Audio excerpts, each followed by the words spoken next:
दोस्तों मैं आपका स्वागत करता हूं स्टडी फॉर कंपटीशन पे। दोस्तों आज हम मैथ्स के क्वेश्चन करेंगे। मैथ्स का क्वेश्चन जो नंबर सिस्टम का है, इससे संबंधित जो क्वेश्चन है वो हम आज सॉल्व करने वाले हैं। तो दोस्तों यदि आप सरकारी नौकरी की तैयारी कर रहे हैं या किसी भी सरकारी एग्जाम की तैयारी कर रहे हैं तो आप हमारे चैनल को सब्सक्राइब करें। इस चैनल पर आपको सरकारी नौकरी के एग्जाम में पूछे जाने वाले प्रश्नों को कराया जाता है एक ट्रिक के माध्यम से। तो दोस्तों आज हम मैथ्स का क्वेश्चन करते हैं। मैथ्स के नंबर सिस्टम के क्वेश्चन, इस टाइप का जो क्वेश्चन दिया होता है दोस्तों, तो देखते हैं इस क्वेश्चन को कैसे करेंगे। एक छोटी सी ट्रिक मैं आपको बताऊंगा जिससे आप 2 से 3 सेकंड में इस तरह के क्वेश्चनों को आप सॉल्व कर सकते हैं। ठीक है दोस्तों, तो दोस्तों देखते हैं कि ये क्वेश्चन क्या है। √12 प्लस √12 प्लस √12 यानी ये दे रखा है और इन्फिनेटिव तक है और आपसे ये क्वेश्चन पूछा गया है कि इसका आंसर क्या होगा। तो दोस्तों इसको सॉल्व करने के लिए देखिए क्या करते हैं हम। पहले ये जो 12 लिखा है, इस 12 को हम बाहर लिखेंगे और इस 12 का हम ऐसे फैक्टर करेंगे, ऐसे गुणनखंड करेंगे जो कि इसके जो गुणनखंड होंगे उन दोनों गुणनखंडों के बीच का डिफरेंट 1 होना चाहिए। तो दोस्तों इसके 2 गुणनखंड हो जाते हैं 3 गुना 4। 3 गुना 4 2 फैक्टर हो गए इसके, तो 3 गुना 4 इन दोनों के बीच का डिफरेंट 1 है। 1 3 और 4 के बीच का डिफरेंट 1। तो ये 2 गुणनखंड कौन से मिल गए, 3 और 4। तो अब देखते हैं दोस्तों इन दोनों में कौन सा हमारा आंसर है। 3 आंसर होगा या 4 आंसर होगा। इसका पता करने के लिए हम क्वेश्चन पे आएंगे। क्वेश्चन में देखेंगे कि जो क्वेश्चन लिखा हुआ है इसमें बीच में प्लस का निशान है। देखिए आपको हर जगह दिख रहा होगा प्लस। तो दोस्तों जहां ये प्लस का निशान मिलेगा इस क्वेश्चन में, अगर ये प्लस का निशान मिलेगा तो क्या करना पड़ेगा हमें, इस फैक्टर के अंदर जो सबसे बड़ी संख्या होगी वही हमारा आंसर हो जाएगा। इन दोनों में बड़ा क्या है, 3 और 4 में 4 बड़ा है, तो हमारा आंसर क्या हो गया, 4। ठीक है दोस्तों, यदि ये यहाँ पे माइनस लगा होता, जैसे प्लस है, अगर ये माइनस का चिन्ह होता है यहाँ पे, तो हमारा आंसर क्या हो जाता, तो हमारा आंसर हो जाता दोस्तों 3। ठीक है दोस्तों, हमारा आंसर 3 हो जाता। अब आते हैं हम अपने अगले टाइप के क्वेश्चन पे। अगला क्वेश्चन देखते हैं जिससे आपको और आसानी से सॉल्व हो सके ये क्वेश्चन और सीख सकते हैं आप। तो अगले क्वेश्चन पे आते हैं हम।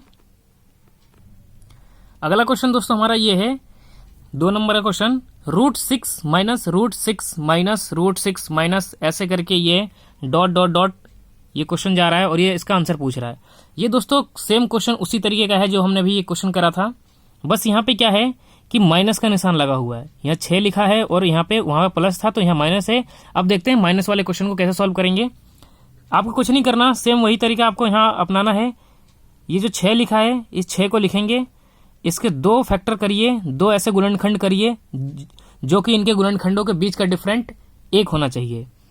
तो 2 गुना 3, हमने 2 गुना 3 लिखा। इन दोनों के बीच का डिफरेंट कितना है, 1। 2 और 3 के बीच का डिफरेंट 1। इन दोनों फैक्टरों में 1 डिफरेंट हुआ। यही हमें दोस्तों ध्यान रखना है कि जो फैक्टर करेंगे तो उसका फैक्टर ऐसा होना चाहिए कि उन दोनों के बीच का डिफरेंट 1 हो। जैसे 2 और 3 लिया हमने, तो 2 और 3 के बीच का डिफरेंट क्या है, 1। अब देखते हैं कि इसका क्या आंसर होगा। तो इसका फैक्टर आ गया 2 और 3। अब आंसर 2 है या 3 है, इसका पता लगाने के लिए हम आएंगे क्वेश्चन पे। क्वेश्चन में देखेंगे कि ये माइनस लगा हुआ, हर जगह देखिए माइनस लगा है। 6 माइनस √6 माइनस √6 माइनस का चल रहा है, ये माइनस वाली सीरीज चल रही है। तो जो फैक्टर आया है इसमें जो छोटा होगा वो हमारा आंसर हो जाएगा। तो 2 और 3 में छोटा क्या है, 2। तो इसका आंसर हमारा क्या आ जाएगा, 2। आप डायरेक्ट यहाँ पे आंसर टिक लगा सकते हैं 2। ये दोस्तों ये मैंने आपको सिखाने के लिए इतना सॉल्व करके दिखाया, नहीं तो आप डायरेक्ट इसे निकाल सकते हैं। आप देखिए 6 लिखा है तो बस अपने मन में बना लिए फैक्टर, 2 3 6, दोनों का डिफरेंट 1 और माइनस है तो छोटी संख्या यानी 2, इसका आंसर हो जाएगा। और अभी एक और क्वेश्चन हमने जो करा था पहला क्वेश्चन, उसमें प्लस था तो बड़ी संख्या। बस यही आपको ध्यान रखना है मेन चीज कि प्लस माइनस, देखिए अगर प्लस माइनस जो है उसमें बड़ी संख्या और छोटी संख्या का पता लगेगा कि प्लस होगा तो बड़ी संख्या और माइनस होगा तो छोटी संख्या। ठीक है दोस्तों, अब आते हैं हम अगले टाइप के क्वेश्चन पे और एक क्वेश्चन और देखते हैं जिससे आपको और क्लियर हो। अब दोस्तों हम इस क्वेश्चन को देखते हैं कि ये वाला क्वेश्चन कैसे सॉल्व किया जाएगा। ये भी दोस्तों क्वेश्चन सेम उसी तरीके का है। 11 √11 प्लस √11 प्लस √11 प्लस √11 प्लस ये ऐसे करके डॉट डॉट डॉट इन्फिनिटी तक है और इसका आंसर आपसे पूछा गया है। तो देखिए इस तरीके का क्वेश्चन सॉल्व करने का भी सेम वही तरीका है। हमें क्या करना है, जो अंदर संख्या लिखी पड़ी है इसको हम लिखेंगे बाहर 11। इसका डिफरेंट, इसका फैक्टर करिए जिसका डिफरेंट 1 आए। तो 11 का तो कोई फैक्टर होगा नहीं जिसका डिफरेंट 1 आएगा। तो इस कंडीशन में दोस्तों हमें क्या करना होता है कि क्वेश्चन में देखेंगे कि प्लस का निशान है या माइनस का। यदि दोस्तों प्लस का निशान लगा हुआ है ये, तो हम क्या करेंगे, 11 से अगली संख्या देखेंगे। जैसे 11 के बाद क्या है, 12, 11 के बाद क्या है, 12, तो 12 देखेंगे, क्या 12 का ऐसा फैक्टर गुणनखंड हो सकता है जिसके दोनों गुणनखंडों के बीच का डिफरेंट 1 है। तो इसका हो सकता है, अभी हमने क्वेश्चन करा था 3 गुना 4, तो 12 का हमने 2 फैक्टर करे, 2 गुणनखंड करे, 3 और 4, इन दोनों के बीच का डिफरेंट क्या है, 1, हमें मिल गया, संख्या मिल गई। मेन इसमें दोस्तों आपको यही ध्यान रखना है, जो आप गुणनखंड करेंगे फैक्टर, उसके बीच का डिफरेंट 1 ही होना चाहिए, तभी ये क्वेश्चन आप सॉल्व कर पाएंगे। तो 11 क्वेश्चन में था, तो 11 का फैक्टर नहीं हो सकता, तो प्लस है तो हम आगे वाली संख्या देखते हैं। अगर यहाँ माइनस होता तो 11 से हम पीछे आते कि पीछे कौन सी संख्या है। जैसे अब ये प्लस है तो हमने आगे बढ़े कि 12 अगर नहीं होता 13 चेक करते, फिर 14 चेक करते, तो हमें 12 मिल गया, इसलिए हम यहीं पे हमने क्वेश्चन को फैक्टर करा, तो 3 गुना 4। तो अब इसमें आंसर क्या होगा दोस्तों, ये कैसे पता करेंगे, तो आंसर के लिए आपको क्या करना है, 3 और 4 2 फैक्टर हुए हैं, तो आपका आंसर हो जाएगा 3 एवं 4 के बीच। क्या आंसर हो जाएगा, 3 एवं 4 के बीच। यही हमारा दोस्तों क्या हो जाएगा आंसर। आपको क्वेश्चन में यही ऑप्शन लिखा होगा, 3 एवं 4 के बीच, तो आपको ये टिक लगा के आना है वहां पे। ठीक है दोस्तों, आप इस क्वेश्चन को आप सोल्व करना सीख गए होंगे कि जब किसी का फैक्टर नहीं होता है, किसी का गुणनखंड नहीं हो पाता जिसका डिफरेंट 1 हो, तो उस कंडीशन में हम इस चिन्ह को देखते हैं। अगर ये चिन्ह प्लस है तो उस संख्या के अगले वाली संख्या को चेक करेंगे, अगर वो संख्या नहीं है तो उससे और आगे बढ़ेंगे, जहां हमें आगे मिल जाती है संख्या, फिर उसका गुणनखंड देखेंगे और उसके बीच का ही ये आंसर हो जाता है। अगर ये दोस्तों माइनस होता तो हम पीछे वाली संख्या पे आते, 11 से पीछे 10, 9, 8 ऐसे चेक करते हुए आते, और फिर उन दोनों के बीच का फिर देखते, फैक्टर के बीच का डिफरेंट 1 जो वहां मिल जाता हमें, तो उसके बीच का ये आंसर होता है। तो देखते हैं दोस्तों एक क्वेश्चन और करके। तो दोस्तों अब हम इस तरीके का एक और क्वेश्चन देखते हैं, इसका देखते हैं क्या आंसर आता है। इसमें लिखा है दोस्तों √14 माइनस √14 माइनस √14 माइनस √14 ऐसे करके ये डॉट डॉट डॉट इन्फिनिटिव तक गया है, और इसका हमसे आंसर मांगा है। तो इसका आंसर कैसे निकालेंगे, आप वही तरीका अपनाइए, 14 का 2 गुणनखंड करिए, 14 के 2 गुणनखंड जिसके बीच का डिफरेंट 1 हो। तो 14 का तो कोई ऐसा फैक्टर हो नहीं रहा है जो कि 2 फैक्टरों के बीच में डिफरेंट 1 हो, तो फिर हम क्या देखेंगे दोस्तों, माइनस, ये देखेंगे चिन्ह देखेंगे, माइनस लगा हुआ है, अगर प्लस होता तो आगे जाते, और माइनस है तो हम पीछे की संख्या देखेंगे। तो चेक करते हैं 13, क्या 13 हो सकता है, नहीं 13 भी नहीं हो सकता, इसके भी फैक्टर नहीं हो सकते 2 जिसके डिफरेंट 1 हो। 12, तो दोस्तों 12 हो सकता है, तो हम 12 के 2 फैक्टर देखते हैं कौन कौन से होंगे 12 के 2 फैक्टर, 3 गुना 4, 3 चौक 12, ये हो गया, इसके 2 फैक्टर हो गए, और इन दोनों के बीच के डिफरेंट भी 1 हो गया, 3 और 4 के बीच का डिफरेंट क्या हो गया, 1। तो दोस्तों इस कंडीशन में इस क्वेश्चन का क्या आंसर हो सकता है, फैक्टर क्या है, 3 और 4, 3 और 4 के बीच, ये आपको क्वेश्चन में ऑप्शन देखने को मिलेगा। इस क्वेश्चन का यही आंसर होगा, 3 और 4 के बीच। ठीक है दोस्तों, इस क्वेश्चन का आंसर 3 और 4 के बीच होगा। मैंने आपको बताया कि अगर जो संख्या अंदर लिखी है, अगर उसका फैक्टर हो जाता है और डिफरेंट 1 आ जाता है, तब तो हम वो संख्या ले लेंगे। अगर उस संख्या का फैक्टर नहीं होता तो फिर हम इस चिन्ह को देखते हैं, अगर ये प्लस का चिन्ह है तो उस संख्या से आगे बढ़ेंगे, अगर ये माइनस का चिन्ह है तो उस संख्या से हम पीछे हटेंगे। जो संख्या मिलेगी जिसके बीच का जो 2 फैक्टर ऐसे होंगे जिसके बीच का डिफरेंट 1 होगा, बस उन्हीं के बीच इसका आंसर होगा। और दोस्तों हमने एक क्वेश्चन जो करा था उसमें भी 3 और 4 के बीच ही आंसर आ रहा था, तो आप यहाँ कंफ्यूज मत होइएगा कि दोनों का एक ही आंसर कैसे हो सकता है। उसमें ये हो सकता है दोस्तों कि उस संख्या का, उस क्वेश्चन का आंसर 3.25 हो सकता है, इस क्वेश्चन का आंसर 3.40, 3.50 कुछ इस तरीके से हो सकता है, यानी पॉइंट में कुछ ना कुछ अलग होगा, लेकिन आपको वहां पे ऑप्शन यही देखने को मिलेगा, 3 और 4 के बीच, 4 और 5 के बीच, 2 और 3 के बीच। ठीक है दोस्तों, तो आप इस तरह के क्वेश्चन में कंफ्यूज मत होइएगा, ये 2 से 3 सेकंड में आप अगर इस तरीके से सॉल्व करेंगे तो आसानी से सॉल्व कर सकते हैं। अब दोस्तों आते हैं अपने अगले टाइप के क्वेश्चन पे। अगले टाइप का क्वेश्चन क्या है देखते हैं। अब दोस्तों इस क्वेश्चन को हम सॉल्व करते हैं। देखा गया है कि एग्जाम में ये क्वेश्चन पूछा गया है, एग्जाम में, ये रेलवे के एग्जाम में और एसएससी वगैरह के एग्जाम में, गवर्नमेंट जॉब से संबंधित सभी एग्जामों में इस क्वेश्चन को देखा गया है। देखिए इसमें इस क्वेश्चन को कैसे सॉल्व करते हैं। ये भी दोस्तों उसी तरीके का क्वेश्चन है जैसे हमारे ऊपर वाले क्वेश्चन हमने पीछे करें। तो देखिए ये जो 1 है, √1 माइनस √1 माइनस √1, इस क्वेश्चन को भी हम सॉल्व करते हैं। इसका क्या है कि 1 लिखिए, इसके भी फैक्टर करिए जिसका डिफरेंट 1 आया दोनों फैक्टरों के बीच, तो इसका तो दोस्तों हो नहीं सकता।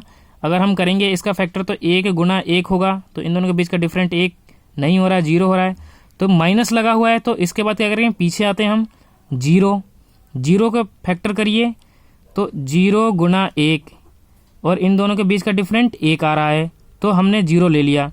तो 0 और 1 ये फैक्टर होगा 0 का, और इन दोनों के बीच का डिफरेंट क्या होगा, 1। तो इसका आंसर क्या हो जाएगा दोस्तों, 0 और 1 के बीच, 0 और 1 के बीच इस क्वेश्चन का आंसर हो जाएगा। ठीक है दोस्तों, यही आपको ऑप्शन में देखने को वहाँ मिलेगा, आप इसको टिक लगा लीजिएगा। आइए आप देखते हैं अगले टाइप के क्वेश्चन पे। अगले टाइप का क्वेश्चन क्या है, अब दोस्तों देखते हैं इस टाइप का क्वेश्चन जिसमें कि बीच में प्लस माइनस का चिन्ह नहीं है, ये गुणा है, डायरेक्ट क्वेश्चन है। जैसे √2 ऐसा करके इंटू में दे रखा है, कोई प्लस माइनस का चिन्ह नहीं है। इसका अगर आंसर हमें बताना है तो इसका आंसर बहुत आसान है दोस्तों। अगर ये इन्फिनिटिव तक ऐसे इस टाइप का लिखा होगा, डॉट डॉट करके लिखा होगा, और गुणा में सेम संख्या ऐसे लिखी होगी, प्लस माइनस का चिन्ह नहीं होगा, गुणा में होगा, और ये इन्फिनिटिव तक होगा, तो हमारा डायरेक्ट आंसर हो जाता है। जो अंदर संख्या लिखी है यही हमारा डायरेक्ट क्या हो जाएगा, आंसर। ठीक है दोस्तों, जो अंदर हमारी संख्या लिखी है वही हमारा आंसर हो जाएगा। बस ये ध्यान रखिएगा कि यहाँ पे प्लस माइनस का चिन्ह नहीं है, ये सब गुणा में है, और ये इन्फिनिटिव तक जा रहा है। और इस कंडीशन में जब आपको आंसर पूछे तो हमारा डायरेक्ट आंसर हो जाता है 2। ठीक है दोस्तों, जो अंदर लिखा रहेगा वही संख्या हमारी डायरेक्ट आंसर हो जाएगी। ठीक है, ये बहुत आसान ट्रिक है दोस्तों, इस तरीके का क्वेश्चन आपको एग्जाम में देखने को मिलेगा। अब आइए देखते हैं दूसरा क्वेश्चन कि अगले टाइप का क्वेश्चन कौन सा है। अगला क्वेश्चन दोस्तों हमारा ये है, इस टाइप का क्वेश्चन देखिए। इस क्वेश्चन में क्या है कि √5 इंटू √5 ये सब गुणा में है, और आपको ये इसमें दिख रहा होगा कि यहाँ डॉट डॉट नहीं है, ये यहीं पर खत्म है क्वेश्चन। बाकी क्वेश्चनों में हम देखा कि वहां पे डॉट डॉट करके इन्फिनिटिव तक जा रहा था, लेकिन ये क्वेश्चन यहीं पे खत्म है। तो इस क्वेश्चन का हमें आंसर पता करना हो तो इस क्वेश्चन का हम आंसर कैसे पता करेंगे, तो आइए दोस्तों देखते हैं इस क्वेश्चन का आंसर क्या होगा एक ट्रिक के माध्यम से। जो दोस्तों इसमें 5 लिखा हुआ अंदर, उस संख्या को हमें क्या करना है, बाहर लिखना है। हमने क्या करा, जो संख्या अंदर लिखी है उस संख्या को हमने बाहर लिखा 5। अब हमें ये काउंट करना है कि रूट इस पे कितनी बार है, 1 2 3 4, कितनी बार है, 4 बार, 1 2 3 4, 4 बार रूट है। तो हमें क्या करना है कि जो 2 संख्या है 2, इसको 4 बार लिखना है, 1 गुना 2 3 4, 4 को 2 बार गुणा करके लिख दिए, जितने बार रूट होगा, 1 2 3 4 बार रूट है तो हमने 4 बार लिखा है, 1 2 3 4। अब इसको मल्टीप्लाई करिए, गुना 2 दूनी 4, 4 दूनी 8, 8 दूनी 16, कितना आ रहा है दोस्तों, 16। तो जो ये 5 लिखा था, 5 के ऊपर क्या लिखेंगे हम, 16, और 16 में से 1 घटा के इसकी पावर में ऊपर 1 लिख देंगे, 15। ठीक है दोस्तों, 16 की जो हमारा जितनी बार रूट होगा उतनी बार गुना करेंगे, 2 दूनी 4, 4 दूनी 8, 8 दूनी 16, और उसके बाद 16 पावर लिखेंगे, और उसके ऊपर इस 16 में से 1 घटा देंगे, 15। तो हमारा ये आंसर हो जाएगा इस क्वेश्चन का, 5 इसकी पावर 15/16, ये हमारा आंसर हो जाएगा। ठीक है दोस्तों, कुछ नहीं करना दोस्तों, बहुत आसान है। इसमें आप देखते रहिए, क्वेश्चन को समझिए पहले, क्वेश्चन का क्या कह रहा है। ये सारी संख्या गुणा में दे रखी है रूट में। आप ये ध्यान रखें, यहाँ इन्फिनिटिव तक नहीं दिया है, इन्फिनिटिव तक दिया होता तो हम डायरेक्ट वही आंसर लिख देते जो अंदर होता, लेकिन यहाँ यहीं पे खत्म हो गया है क्वेश्चन और हमसे आंसर मांग रहा है।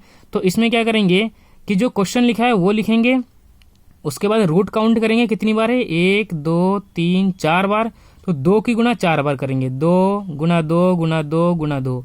तो हम करेंगे गुना, कितना आ रहा है, 2 दूनी 4, 4 दूनी 8, 8 दूनी 16, 16 आ रहा है। तो 5 के ऊपर पावर 16, और उसके ऊपर हम लिख देंगे माइनस करके 1 15, यानी 15/16 5 की पावर हो जाएगी। ठीक है दोस्तों, एक क्वेश्चन और सॉल्व करते हैं जिससे आपको और आसानी से ये क्वेश्चन क्लियर हो जाए। ठीक है दोस्तों, इस क्वेश्चन को देखते हैं दोस्तों, जिससे आपको और आसानी से क्लियर हो जाए। ये क्वेश्चन भी उसी तरीके का है, √2 इंटू √2 सब ये गुणा में है सारे 2, और ये यहीं पे खत्म हो रहा है, कोई इन्फिनिटी तक नहीं गया है, कोई डॉट डॉट नहीं है इसमें। और इससे आपसे इसका आंसर मांगे इस क्वेश्चन का, तो आप क्या करेंगे, आप सीधे इस संख्या को बाहर लिखिए, जो अंदर लिखा है 2 लिखा हमने। उसके बाद क्या करना, हमें अगला स्टेप था हमारा इस रूट को गिनना, कितनी बार रूट है, 1 2 3 4 5 बार रूट है। तो हम 2 की गुणा 5 बार करेंगे, 2 गुना 2 गुना 2 गुना 2 गुना 2, 5 बार लिख दिया, 1 2 3 4 5। अब इसको हम गिनेंगे, गुना करेंगे, कितना आ रहा है 2, 2 एकम 2, 2 दूनी 4, 4 दूनी 8, 8 दूनी 16, 16 दूनी 32। कितना आ रहा दोस्तों 32। हमने गुना करा तो इसका आंसर आया 32। तो अब 2 पे क्या करना है, ऊपर पावर 32 लिखना है और इस 32 में से 1 घटा के उसके ऊपर 31 कर देना है। ठीक है, 2 की पावर 31/32। ये हमारा इस क्वेश्चन का आंसर हो गया। ठीक है दोस्तों, इस क्वेश्चन का आंसर क्या हो गया हमारा ये बहुत आसान तरीके से हमने इस क्वेश्चन को समझा। आपको कुछ नहीं करना दोस्तों, इस तरीके का जब क्वेश्चन आए तो आप ध्यान रखिए कि यहाँ डॉट डॉट नहीं होना चाहिए। अगर यहीं खत्म हो रहा है क्वेश्चन तो हमें क्या करना है, 2 को बाहर लिखना है, उसके बाद गिनना है कितने बार रूट है, 1 2 3 4 5 बार रूट, तो हम 5 बार 2 की गुना कर देंगे। ये जो गुना हम 2 कर रहे हैं दोस्तों, आप इसको मत समझिएगा कि यही 2 है, क्योंकि हर किसी भी कितने भी नंबर हो, यहाँ पे 4 हो 5 हो 6 हो, वो नंबर यहाँ आएगा, लेकिन यहाँ गुना में 2 ही आएगा हमेशा। हमने भी पिछला क्वेश्चन करा था 5 वाले में, उसमें भी आपने देखा होगा कि हमने यहाँ 5 लिखा था जो अंदर संख्या थी, उसके बाद रूट काउंट करके 2 को ही हमने यहाँ पे गुना करा था। जितनी बार 2 रूट था उतनी बार हमने 2 को गुना करा। उसके बाद हमें क्या करना है, यहाँ पे वो जितना आंसर ये 2 को गुना करने पे आएगा वो, और ऊपर उसमें से 1 घटा के लिख देना है और ये हमारा आंसर हो जाएगा। तो दोस्तों इस तरीके क्वेश्चन हम सॉल्व करेंगे, बहुत आसान ट्रिक से हम कर सकते हैं, ये हमने समझा। तो आप अगर यदि सरकारी नौकरी की तैयारी कर रहे हैं तो हमारे चैनल को सब्सक्राइब करें और वीडियो को हमारी लाइक करें। इस तरीके की वीडियो हम और आने वाले समय में लाते रहेंगे। ठीक है दोस्तों, तब तक के लिए हम मिलते हैं अगले वीडियो में।